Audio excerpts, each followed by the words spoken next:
चलो बेटा, let's begin. शुरुआत करते हैं जरा हम लोग चैप्टर की अपने।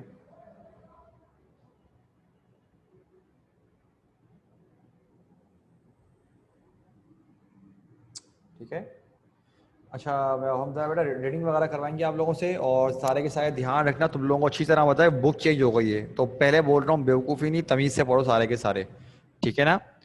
अच्छा, हमारे पास देखते हैं किससे पढ़ाएं, ज़रा हम रीडिंग किससे करवाएं, बाकियों से भी करानी है। जहाबिया बेटा ज़रा माइक पर आइए। जहाबिया माइक पर आओ बेटा। जी सर, आ गई। बेटा ज़रा एक बात बताओ, आप बुक से पढ़ोगे या फिर आप स्क्रीन से पढ़ोगे? बताओ, मेरे स्क्रीन पे भी रखा हुआ है, बताओ कैसे पढ़ोगे आप। मैं अपनी बुक से पढ़ लूंगी। ठीक है बेटा, ये जो स्टार्टिंग के जो 2 पैराग्राफ है ना बेटा, इन दोनों को पढ़ो जी, ज़रा। दोनों पढ़ो ज़रा। एक मिनट। पेज बताऊँ मैं, पेज कौन सा है? जी, पेज नंबर बता दें। बेटा पेज 25। अच्छा, स्टार्ट करूं?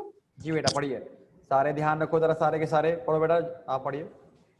Shah Abdul Latif Bhai, who is lovingly called Lal Latif by his devotees, was a noted Sindhi Sufi हाँ, इसे scholar. इसे पढ़ते हैं डिवोटीज, डिवोटीज पढ़ते हैं, क्या पढ़ते अच्छा, हैं?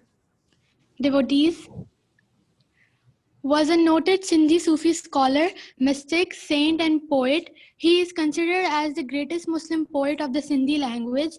Information about the life of uh, Bhai has mostly been collected from oral traditions. A renowned Pakistani scholar, educationist, and a writer of plays, dramas, and stories, Mirza Khalid Beg is said to have collected details about the early life of Shah Bhai from some of the old people living at that time. These people had heard these facts from their fathers and grandfathers, some of whom had seen Shah Latif in person and had even spoken to him. आगे पढ़ो। As a Sufi poet, Latif's Urs is held at his shrine every year on 14th Safar, the second month of the Muslim calendar.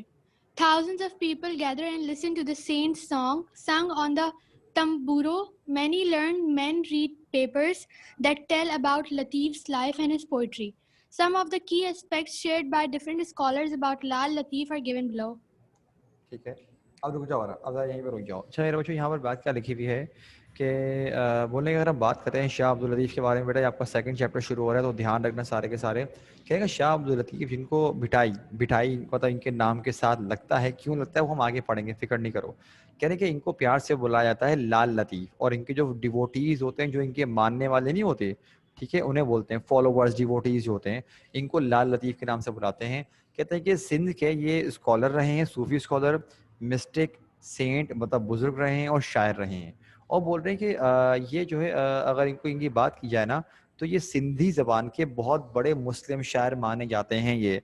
In fact बोल रहे हैं कि अगर इनके बारे में अगर अब इंफॉर्मेशन किस तरह कलेक्ट की गई है, मतलब कि हमें जो इनके बारे में जानते हैं, इंफॉर्मेशन कलेक्ट करने का तरीका क्या था।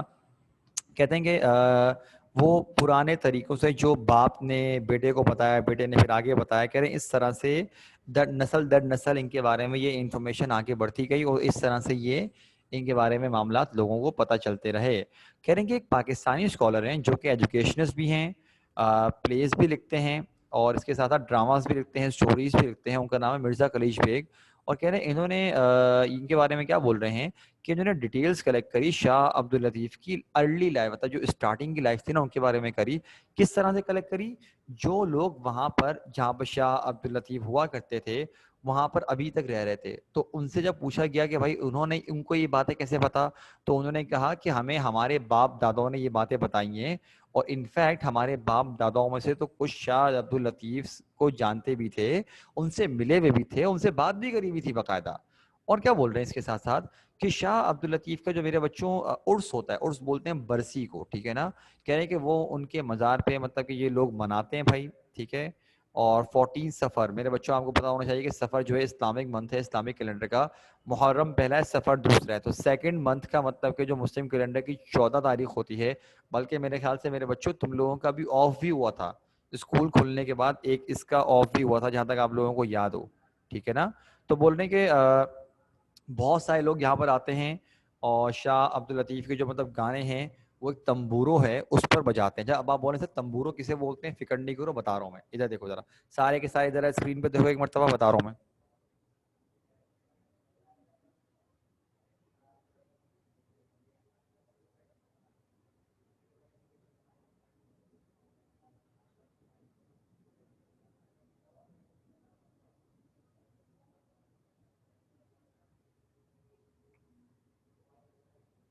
मेरे बच्चों ये देखो, एक म्यूजिकल इंस्ट्रूमेंट होता है, ये देखो इस तरह का होता है, गिटार नहीं होता, ये अलग होता है, ठीक है ना।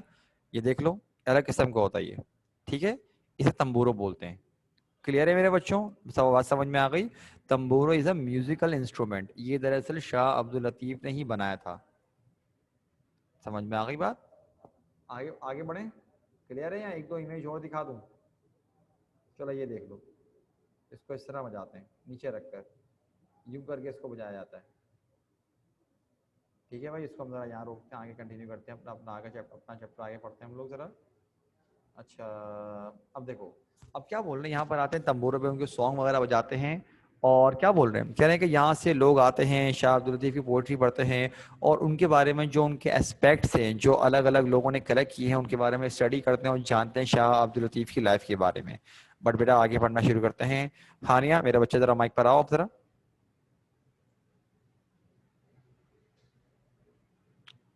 हानिया, माइक पर आओ बेटा।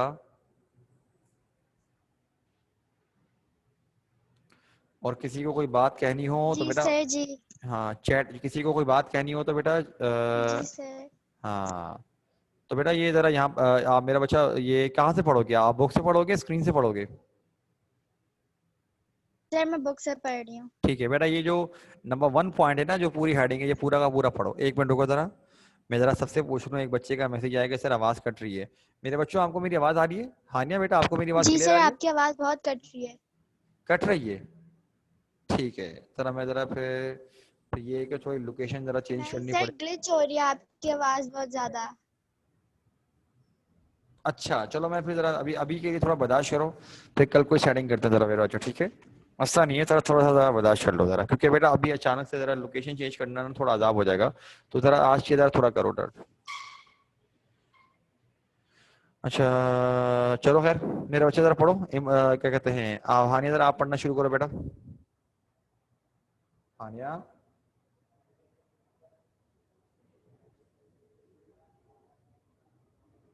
एक मिनट रुक जाओ, कोई बात नहीं, परेशान मत हो, यहीं पर हूँ मैं।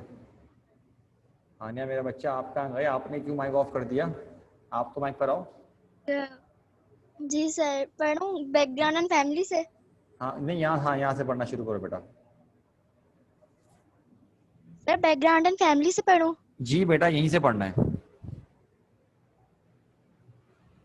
Shah Latif's ancestral root lay in Afghanistan. Some historians say that the Shah's father, Sayyid Habib Shah, migrated from Matyaru, his ancestral home in Afghanistan, to Bhainpur in Sindh in order to gain spiritual contact with Bilawal, a local pious man. Others say that his ancestors migrated to Sindh from Herat. Sindh was then a center of Muslim culture, and Shah Latif's ancestors liked it so much that they decided to make it their home. Number 2, the name Bithai. In 1742, Shah Latif left his home and went to live on a mound at some distance from his village. A mound of sand is called Bhit in Sindhi. Due to the fact that he lived on this mound for the rest of his life, Shah Latif came to be known as the Saint of Bhit. To this day, he is famous all over country as Shah Abdul Latif Bithai or Shah Latif of the Mound. ठीक है। अच्छा बेटा अब जरा सुनो, यहाँ पर क्या लिखा है हमारे पास। मेरे बच्चों जरा आज थोड़ा सा जरा कर लो, क्योंकि ना अभी लोकेशन वगैरह दरअसल मैं यहाँ पर क्लास लेने के लिए आया था, तो नेट का दरअसल ना मुझे कोई जगह बैठने की तमीज़ वाली मिली नहीं है। आप परेशान मत हो, ठीक है, हम लोग कल कर लेंगे। लेकिन ऐसा तो नहीं है ना कि मेरी बात ही समझ नहीं आ रही मैं जो बोल रहा हूँ, समझ में तो आ रहा है ना कि मतलब मैं क्या बोल रहा हूँ। जी सर समझ में आ रहा है, अभी इतनी ज़्यादा नहीं कट रही। बस ठीक है, मैं जरा कल फिक्र नहीं करो मेरे बच्चों, जरा थोड़ा सा रखो, ठीक है। मैं खुद जानता हूँ आप लोगों को पढ़ाना है मैंने, तो मैं खुद सेटिंग कर लूंगा। बस आज जरा थोड़ा बर्दाश्त कर लो, क्योंकि आप ना वो सेटिंग अचानक से चेंज करूंगा ना, थोड़ा प्रॉब्लम होगी। फिक्र नहीं करो, वो बात मुझ पर छोड़ दो। अच्छा क्या लिखा हुआ है, कह रहे हैं कि अगर हम बात करते हैं शाह अब्दुल लतीफ़ के बारे में, तो बोल रहे हैं शाह अब्दुल लतीफ़ की जो एंसेस्ट्रल रूट्स हैं वो अफगानिस्तान में। एंसेस्ट्रल रूट का मतलब क्या हुआ कि उनके जो आबा व अजदाद है ना, जो बाप दादा जो उनका खानदान चला हुआ आ रहा है, उसकी जो कहते हैं ना जो जड़ें हैं वो कहाँ पर है, अफगानिस्तान से ताल्लुक रखती हैं। और बोल रहे हैं इवन के कुछ कुछ लोगों का ये भी कहना है कि जो शाह अब्दुल लतीफ़ के वालिद साहब हैं, जिनका नाम है सैयद हबीब शाह, वो दरअसल माइग्रेट करके आए थे मतियारू से, जो कि उनका दरअसल गांव देहात वगैरह बोलो अफगानिस्तान में है। कहाँ पर, भैनपुर में, सिंध पर। किस चीज़ के लिए कह रहे हैं, अच्छा क्यों आए थे यहाँ पर, क्या करने के लिए आए थे? क्योंकि यहाँ पर बिलावल नाम का एक शख्स रहता था, कोई बुजुर्ग टाइप का, ठीक है, उसके पास कांटेक्ट करने के लिए, उससे मिलने के लिए आए थे। लेकिन कहते हैं कुछ लोग इसलिए बोलते हैं कि भाई उनके जो बाप दादा थे वो सिंध में आए थे हिरत से, और इसलिए आए थे क्योंकि सिंध जो है उस वक्त मुस्लिम कल्चर का सेंटर था। और कह रहे हैं कि उन्हें ये जगह इतनी पसंद आई कि उन्होंने डिसाइड किया कि इसी जगह को अपना घर बना लेंगे, ठीक है, इसके बाद यहाँ मूव नहीं करेंगे। सेकंड है द नेम भिटाई। तो भाई नेम भिटाई इनको कैसे, इनको ये लक़ब भिटाई कैसे मिला? मेरे बच्चों, इनके नाम में भिटाई जो लगता है ना, वो इनका नाम नहीं है, इनको लक़ब मिला हुआ है, इनको टाइटल मिला हुआ है, ये इनका नाम नहीं है। Is that clear? बात समझ में आ गई मेरे बच्चों? आगे लिखा हुआ है कि इन 1742 के 1742 में क्या हुआ भाई कि शाह लतीफ़ ने क्या किया, अपना घर छोड़ा और वो रहने चले गए कहाँ पर, एक माउंट पे रहने चले गए, जो मट्टी का टीला वगैरह होता है वहां रहने चले गए। और ये अपने घर से थोड़ा दूर था, मतलब तो ये थोड़ा दूर था इनके घर से। अच्छा भाई, भाई जब वहां पर गए तो क्या हुआ, कह रहे हैं कि क्योंकि सिंधी में जो मट्टी का टीला वगैरह थोड़ा सा ऊंचा जो होता है उसको बोलते हैं भिट, सिंधी जबान में उसको क्या बोलते हैं, भिट बोलते हैं। और क्योंकि शाह अब्दुल लतीफ ने अपनी रिमेनिंग पूरी लाइफ वहीं गुजार दी, यही वजह है कि उन्हें बोला जाता है द सेंट ऑफ द भिट। क्या बोलते हैं उनको? The Saint of the भिट। और कहते हैं कि यही वजह है कि आज तक जो पूरी कंट्री में जिस नाम से वो मशहूर हैं, उन नाम से मशहूर हैं, शाह अब्दुल लतीफ भिटाई के नाम से।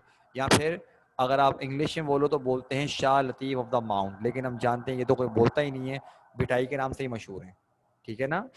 तो आगे बढ़ते मेरे बच्चों, ज़रा हमारे पास क्या लिखा हुआ है। हानिया मेरा बच्चा, ज़रा ये आप पढ़ो, थर्ड वाला पढ़ो, थर्ड जो है हमारे पास वो Early पढ़ो बेटा। life and education. Hmm, Shah Bithai was born in 1689 AD, 14 Safar 1102 AH, in a small village called Hala Haveli, a few miles to the east of the present town of Bhit Shah. Latif was raised during the golden age of Sindhi culture. His first teacher was Akhund Noor Muhammad Bhatti, but mainly he was self-educated. Although he received little formal education, the Risala provides proof that he knew Arabic and Persian quite well. Various references in Shahji Risala indicate that he had in-depth knowledge of the Holy Quran and the Hadith. हाँ His poetic collection included the Masnavi of Maulana Jalauddin Rumi and Shah Karim's poem. ठीक है। अब तो सुनो, यहाँ पर अब हमारे पास क्या लिखा हुआ है, यहाँ बात कर रहे हैं, कह रहे हैं कि अगर हम बात करें शाह भिटाई के बारे में, तो भाई इनकी पैदाइश हुई है 1689 में, जो कि बनता है हमारे पास 14 सफ़र 1102 AH। अच्छा, आफ्टर हिजरा, मतलब जो ये इस्लामिक ईयर के मुताबिक बता रहे हैं, ठीक है ना, ये हमारे पास वो है AD है, ठीक है, ये AH मतलब कि हिजरत के बाद का है। ये वो वाला साल है जो हम इस्तेमाल करते हैं 2020, ये वो वाला है, ठीक है। अच्छा, बोल रहे हैं कहाँ पैदा हुआ? एक छोटे से गांव में जहाँ जिसका नाम है हाला हवेली। और ये कहाँ पर है? कह रहे हैं कि अगर आप भिट शाह से बात करें तो उससे कुछ मील के रास्ते में वाक़ है। कह रहे हैं कि शाह अब्दुल लतीफ़ को जो जिस दौर में इनकी परवरिश हुई है वो सिंध का गोल्डन एज थी, उसकी कल्चर की, सिंध के कल्चर की गोल्डन एज थी। कह रहे हैं इनके जो पहले उस टीचर थे वो थे अखुंद नूर मोहम्मद भट्टी। लेकिन शाह लतीफ़ के बारे में एक और बात क्या लिखी हुई है कि ये he was mainly self educated, कि इनको जो मतलब कि ये एजुकेशन मिली थी ना, ये सेल्फ एजुकेशन के तौर पे मतलब इन्होंने आगे बढ़े थे। ये बहुत बड़ी बात होती है कि सामने वाले में इल्म हासिल करने का इतना जज्बा होना, इतना जुनून होना कि यार वो खुद एजुकेशन हासिल करने के लिए आगे बढ़ रहा है। ये बहुत बड़ी बात है, बहुत बहुत बड़ी बात है भाई ये, कि एक इंसान में इतना जज्बा है, इतना जोश है कि नहीं यार मैं खुद पढ़ूंगा आगे। बहुत बड़ी बात मानी जाती है, ठीक है। अच्छा, आगे लिखा हुआ है, although he received a little formal education, the Risala provides proof that he knew Arabic and Persian quite well. ठीक है। अच्छा, आगे क्या लिखा हुआ है? बल्कि बेटा एक मिनट रुकिएगा, एक मिनट मेरा सबर करिएगा बेटा। यार भाई गम तो कोई दूसरी जगह की सेटिंग बना के दो यार मुझे, जहाँ पर नेट का मसला ना हो। यहाँ पर भाई अक्सर बच्चों ने कंप्लेंट करी है कि सर आवाज़ की कंप्लेन, आवाज़ आ रही है भाई खतरनाक। क्या करें? कोई जगह है कैस्पियन में भी हो, मसला नहीं है, वहाँ भी बढ़ा दूंगा, बताओ। लैब में चले अभी नहीं, मैंने 8 क्लासेस के लिए रेगुलरली बैठना होगा। कैस्पियन में कोई ऐसी जगह जो खाली हो, नीचे नीचे वाले ग्राउंड का बोल रहे हो आप? कंफर्म बोल रहे हो ना ये? तो मैं टेबल वहाँ पे लगा सकता हूँ, इससे मतलब टेबल तो माना कोई ऐसा पक्का है ना खाली है?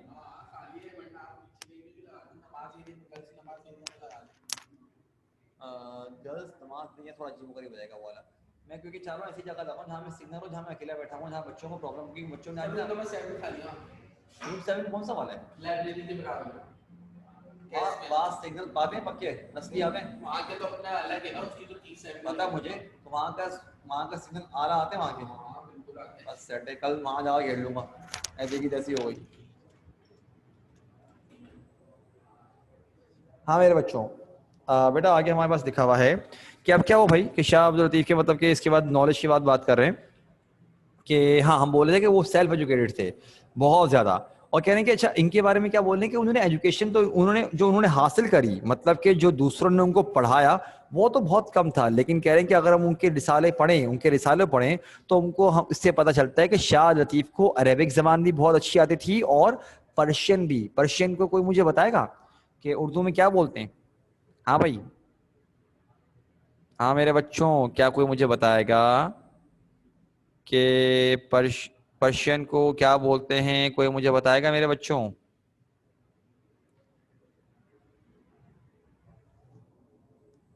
रवाहा जहाबिया, शाबाश बेटा, दोनों का सही आंसर है, शाबाश। अरे मेरे बच्चे चीते हैं सारे माशाल्लाह से, लेकिन दो अभी तक, दो तीसरे भी आ गए चीता। आतिफ जबरदस्त। बाकी क्या कर रहे हो भाई, सो रहे हो? हाँ बेटा एमन, मैंने सबके माइक्स जो है म्यूट किए हुए, मुझे जब बुलवाना होगा तब बुलवाऊंगा, वरना सब के सब जरा मिक्सअप होके जब बोलेंगे ना तो किसी का कुछ समझ में नहीं आएगा, इसलिए अभी तमीज से सारे पढ़ लो, ठीक है? मैंने जानबूझ के बंद किए हैं। हाँ मेरे बच्चों, फारसी, फारसी को बोलते हैं, ठीक है? हाँ हाँ फारसी को बोलते हैं। अब सुनो सारे के सारे, इसका मतलब अपनी जबान के अलावा, सिंधी के अलावा इनको अरेबिक जबान भी आती थी, पर्शियन भी आती थी, और बोल रहे हैं कि अक्सर अगर आप शाह जो रिसालों की, अच्छा रिमशा कुछ पूछना जा रही हैं?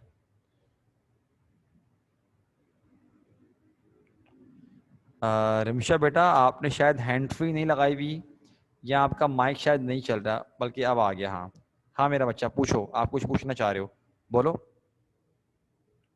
रिमशा बेटा आपने हैंड रेस किया है, पूछो, कुछ सवाल पूछना है अगर आपने। सर वो गलती से हो गया। ठीक है मसला नहीं है।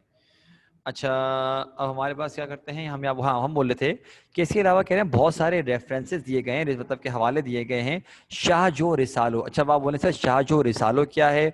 मेरे बच्चों शाह जो रिसालो जो है ना, ये जो लिखा हुआ है, ये दरअसल शाह अब्दुल लतीफ़ की, ये देख रहे हो, देख लो दोबारा से, मेरा कर्सर भी देख लो, शाह जो रिसालो, ये दरअसल रिसाला है जहाँ पर इनके जो फॉलोअर्स है ना, डिवोटीज थे, शाह अब्दुल लतीफ़ की पोइट्री को कलेक्शन करके एक नाम दे दिया, शाह जो रिसालो, ठीक है? कह रहे हैं कि अगर आप उसकी स्टडी करो तो आपको अच्छी तरह से आइडिया होगा कि शाह अब्दुल लतीफ़ को बहुत अच्छी नॉलेज थी, किस चीज़ की? कुरान मजीद की और अहादीस की। तब मुताला करके पता चलता है ना कि भाई इनकी बात में क्या वजन है क्या नहीं है। और फिर क्या बोल रहे हैं कि अगर हम बात करें उनकी पोइटिक कलेक्शन का, तो मसनवी ऑफ मौलाना जलालुद्दीन रूमी और शाह करीम पोम्स, मतलब ये इन दो लोगों की, मतलब कि वो है ना जो कलेक्शन है पोइट्री का, वो मौजूद है हमारे पास। अच्छा भाई अब आते हैं हम लोग, रवाहा मेरा बच्चा जरा माइक पर आओ। बेटा आपने पढ़ना ये फोर्थ वाला पॉइंट आप पढ़ो बेटा। रवाहा माइक पर आओ बेटा। सर आ गया? हाँ बेटा आवाज यार, आ रही है? हाँ हाँ आ रही है बेटा, थोड़ा लाउड बोलो, बस ये फोर्थ वाला पॉइंट पढ़ो। Young Latif had a very sensitive mind. While he was only a boy, started composing poetry. His admiration for a beauty of nature filled his heart with the love of God. In 1713, the Sufi poet married with Bibi Sadia Begum. His wife died at an early age before she could have any children. However, Shah never married again. His heart turned more and more towards religion and devotion, and he felt restless, found it difficult to live a normal domestic life. बेटा 5 वाला ही पढ़ लो, रवाहा 5 वाला ही पढ़ लो बेटा मेरा बच्चा, फिर समझाते हैं जरा। जी। spiritual growth. Latif's love of God grew more and more to the extent that he found pleasure only in devotion. As a result, he spent most of his time in prayers and deep thinking. His spiritual power grew stronger with prayers and devotion, so much so that people began to be attracted towards him. Anyone who came to him was strongly impressed by his gentle ways, and his follower increased day by day. Close to the mound on which Lal Latif came to live is a natural lake. His poetic nature loved the calm atmosphere. He would spend much of his time sitting on the bank of his lake. As he sat there, he prayed to God and sometimes composed verses in his praise. बस सही है। अच्छा मेरे बच्चों, सारे के सारे ज़रा नोट करो हमारे पास यहाँ पर। अगर हम पॉइंट नंबर 4 की बात करते हैं तो मेरे बच्चों सारे के सारे पॉइंट 4 पे देखो क्या लिखा है हमारे पास। यूथ। यूथ का मतलब होता है जवानी। क्या मतलब होता है? जवानी। कह रहे हैं कि अगर यंग लतीफ़ की बात की जाए हमारे पास, जब ये जवान थे, जब ये बहुत छोटे थे, लड़के थे, मतलब लड़कपन में थे, तो उन्हें शेर व शायरी करना शुरू कर दी थी और बहुत जल्दी इनका जो दिल था वो खुदा की मोहब्बत से भर गया। कह रहे हैं कि 1713 में इन्होंने शादी करी और इनकी बीवी का नाम था बीवी साइदा बेगम, सादिया नहीं साइदा, ठीक है ना। और कह रहे हैं कि इनकी, लेकिन क्या हुआ कि बहुत जल्दी इनकी वाइफ की डेथ हो गई और इनके कोई औलाद भी नहीं हुई थी। लेकिन कह रहे हैं शाह अब्दुल लतीफ़ ने दोबारा शादी नहीं करी, बल्कि इनका दिल रिलीजन की तरफ और होता चला गया, यहाँ तक कि इनको एक आम जिंदगी गुजारने में मज़ा ही नहीं आता था। मतलब इनकी अट्रैक्शन ही ख़त्म हो गई थी दुनिया से, ऐसा लगता था।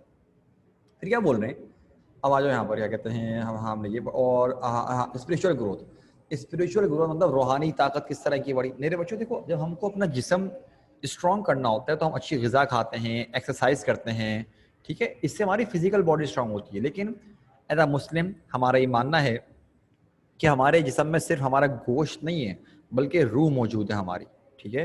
हमारा ये बिलीफ है, एक मुसलमान का ईमान होता है कि हाँ भाई रूह एग्जिस्ट करती है, रूह का सच में वजूद है, हम ये मानते हैं बात, ठीक है ना।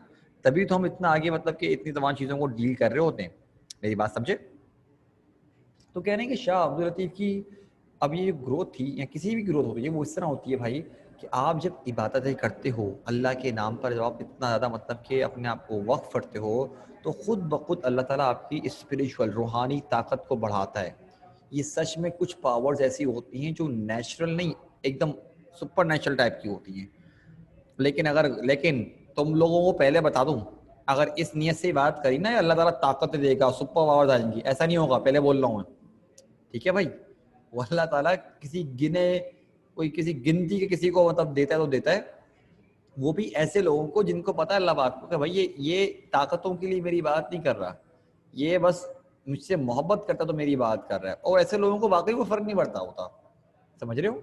लेकिन हम पढ़ते हैं कि लिखा हुआ क्या है, क्या शाह अब्दुल लतीफ़ का जो दिल था वो खुदा की मोहब्बत से भरता चला गया, यहाँ तक कि उनको अब जब सुकून चाहिए होता था या जो लज्जत चाहिए होती थी वो सिर्फ इबादत में मिलती थी। और कहने हुआ क्या, इसी वजह से उनका अक्सरियत जो उनका टाइम था वो क्या हुआ, इबादत में और सोच में गुजरता।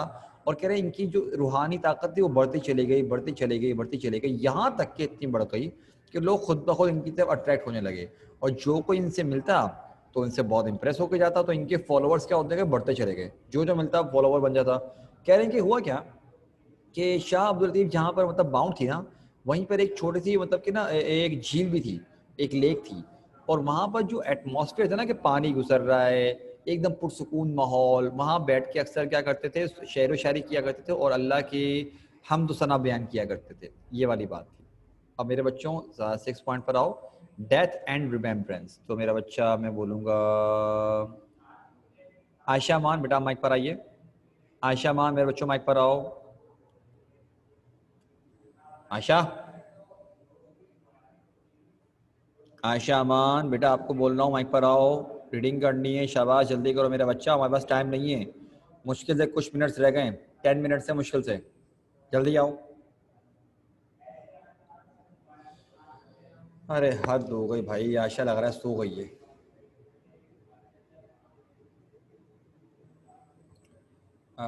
रिमशा बेटा माइक पर आओ, रिमशा बेटा माइक पर आओ।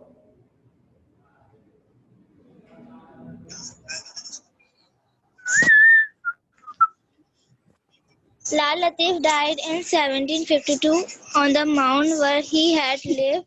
He was buried on the same mound. It is said that one day he ordered the musicians to play music. They played continuously for 3 days. When they stopped playing, they found the poet dead. A famous king of Sindh, Ghulam Shah Kalhoro, was so devoted to him that he built a grand mus- Mausoleum. Mausoleum. mausoleum over his grave. The lovely white dome of the shrine represents the purity and dignity of Latif. He devotes he devotees collected his poetry, and this collection is called the Risalo of Shah Abdul Latif. Every year the devotees celebrate his art, Ors. which common sense common says sense नहीं on हो भाई, हो भाई common sense नहीं, common sense क्या पढ़ रही हो, common sense. commences on 14 Safar and lasts for 3 days. बस सही है, रुक जाओ, म्यूट कर लो अपने आप को। अब बोल रहे हैं कि लाल लतीफ़ की डेथ हुई 1752 में, और कह रहे हैं कि उनको तदफीन कहाँ हुई, वहीं पर उसी माउंट पर जहाँ पर उन्हें पूरी ज़िंदगी गुजारी। और कह रहे हैं कि खैर एक कहना तो कहने वाले लोग तो बहुत सारे लोग कहते हैं, लेकिन कह रहे हैं कि एक मरतबा क्या हुआ, उन्होंने म्यूजिशियंस को कहा कि तुम लोग मतलब कि संगीत बजाओ, मतलब कि ना म्यूज़िक बजाओ। वो 3 दिन तक बजाते रहे और 3 दिन के बाद देखा तो उनकी डेथ हो चुकी थी। मतलब वही ना, कहने वाली बातें तो बहुत सारी होती हैं। कह रहे हैं उस दौर में एक सिंध का एक बादशाह था बड़ा मशहूर, गुलाम शाह कलहोरो। तो उसने क्या किया, वो उनका इतना बड़ा डिवोटी था कि उन्होंने क्या किया, एक बड़ा उनका मज़ार टाइप का बना दिया, और उनके जो मज़ार का जो गुंबद रखा ना, वो वाइट रखा, ताकि मतलब कि वो शाह अब्दुल लतीफ़ की जो प्योरिटी थी, जो उनकी नेक नामी थी, वो साबित करे। ये देख रहे हो, ये शाह अब्दुल लतीफ़ की ये मतलब कि डोम ये बना हुआ मेरे बच्चों। आगे लिखा हुआ है कि उनके डिवोटीज ने क्या किया, उनको उनकी पोइट्री का कलेक्शन जमा किया, उसको नाम कर दिया क्या, रिसालो ऑफ शाह लतीफ़। मैं याद है मैंने ऊपर बताया था, शाह जो रिसालो, वही बात है, रिसालो ऑफ शाह लतीफ़ या शाह जो रिसालो एक ही बात है। और कहते हैं कि हर साल यहाँ पे लोग आते हैं, उनका उर्स सेलिब्रेट करते हैं, जो कि 14 सफ़र से होता है और 3 दिन तक जारी रहता है। ये सही है मेरे बच्चों, बस ये आखिरी हेडिंग पढ़ते हैं, चैप्टर हमारा यहाँ ख़त्म हो जाएगा, फिर इंशाल्लाह कल हम इसकी एक्सरसाइज सॉल्व करना शुरू करेंगे। अच्छा, किससे पढ़ाएं? हानिया बेटा आ जाओ जरा, क्योंकि टाइम थोड़ा कम है, जल्दी रीड करो, फिर हम जरा खत्म करते हैं इस पूरा चैप्टर को। मेरे बच्चा जल्दी जरा आओ माइक पर। हानिया, जी सर। हाँ मेरा बच्चा जरा माइक पर आके बेटा जरा जल्दी रीड करो, क्योंकि 10 मिनट्स रह गए, बस जल्दी करो। सर डेथ एंड रिमेम्बरेंस ना? जी जी बेटा, आखिरी आखिरी। Lal Latif died in 1752 नहीं नहीं on नहीं the नहीं नहीं, Mount अरे अरे he अरे रुक जाओ, अरे मेरा बच्चा ये तो मैं पढ़ा चुका हूँ, तुम कहाँ थी, तुम क्या बंद, तुमने मोबाइल रख दिया था क्या तुमने, ये तो मैंने पढ़ा दिया मैंने। नहीं, मुझे मम्मा ने बुलाया था। अल्लाह माफ करे, सही है भाई, पढ़ाई छोड़ के जाओ, सही है। बेटा अल्लाह पूछेगा, पहले बोल रहा हूँ, सही बता रहा हूँ मैं तुमको, ठीक है। हाँ यहाँ सर पर मैं आओ, पढ़ती हूँ ना। हाँ अच्छा कर, यहाँ पर आओ, नंबर 7 वाले पर आओ, 7 वाला 6 वाला Shah पढ़ लिया Abdul हमने। Latif was a sensitive Shah Abdul Latif was a sensitive, gentle, and kind soul. He was a Sufi in the true sense of the word. The word Latif literally means five, delicate, tender, elegant, and light. This meaning is truly reflected in both his poetry and his personality. Moreover, he was a poet of the people, so he wrote in the language of the common man. In his poems, he wrote mainly about Sindh and its neighboring regions.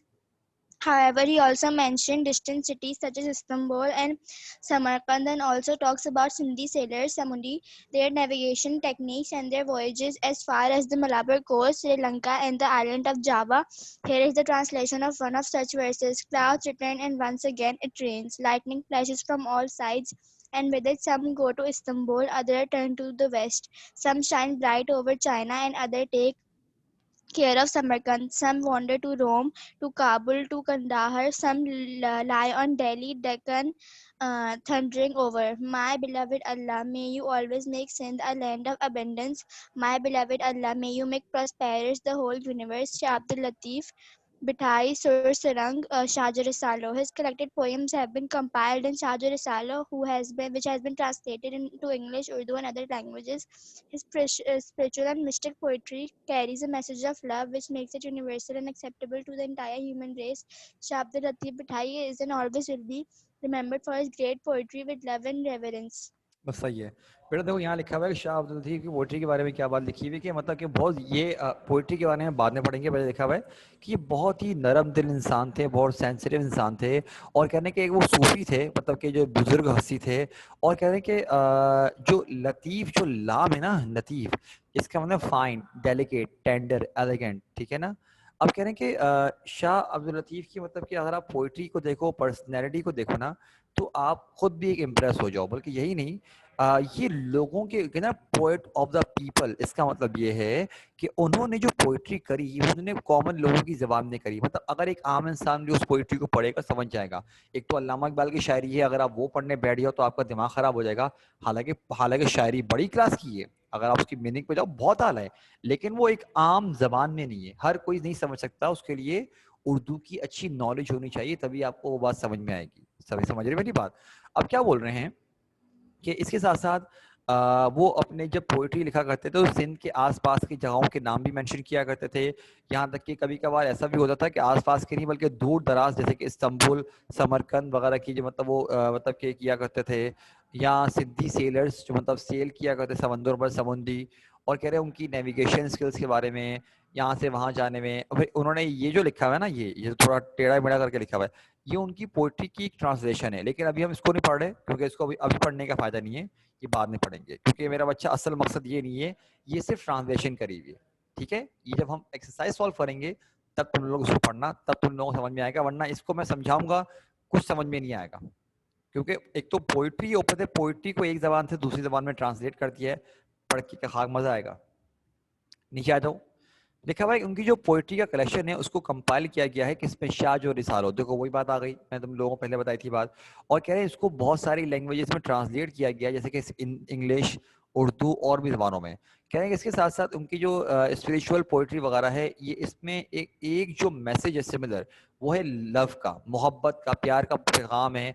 और इसीलिए इस इनकी poetry को हर जगह पे accept किया जाता है। और बोलना शाह अब्दुल लतीफ़ को अभी याद रखा जाता है और हमेशा याद रखा जाएगा उनकी बेहतरीन पोइट्री और उन्होंने जो दुनिया में पैगाम फैलाया। मेरे बच्चों, यहाँ पर हमने सेकंड चैप्टर की रीडिंग और एक्सप्लेनेशन कंप्लीट कर दी। इंशाल्लाह कल हम इसकी एक्सरसाइज सॉल्व करना शुरू करेंगे। मैं पहले बोल रहा हूँ बेवकूफ़ी मत करना, सब के सब चाहिए मुझे यहाँ पर। किसी ने बेवकूफ़ ने आके बाद में कहना सर हमें पढ़ा दें, ये कर दें, वो कर दें, मैं नहीं करवाऊँगा। यहाँ करवा रहा हूँ ना अभी मैं सारा का सारा। लेकिन अब बेटा आखिरी आपसे सवाल पूछना है मेरे बच्चों, आपका कोई क्वेश्चन है यू आर मोस्ट वेलकम, आप लोग मुझसे पूछ सकते हैं। लेकिन अगर बेटा आपका क्वेश्चन नहीं है तो काइंडली मेरे बच्चों एक काम कर दो कि मुझे चैट पर लिख के बता दो ऑल क्लियर, फिर हम बस क्लास खत्म कर रहे हैं। बेटा कोई मुश्किल कोई कुछ पूछना है तो मेरे बच्चों आप पूछिए, अगर कोई कुछ नहीं पूछना तो काइंडली चैट पर सब के सब इतना लिख के भेज दो ऑल क्लियर। शाबाश शाबाश, जल्दी।